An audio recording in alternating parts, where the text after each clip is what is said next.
কোনে জানে তোমাৰ সপোন হব নে পূৰণ, আকাশতে থকা জনে লিখে কপালৰ লিখন,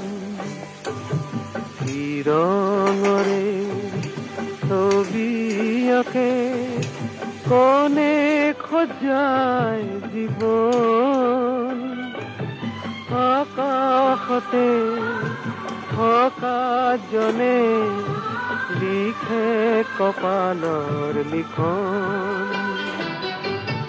জীৱন বিনা আনন্দেৰে যদি খোজাব যাব, হাঁহি হাঁহি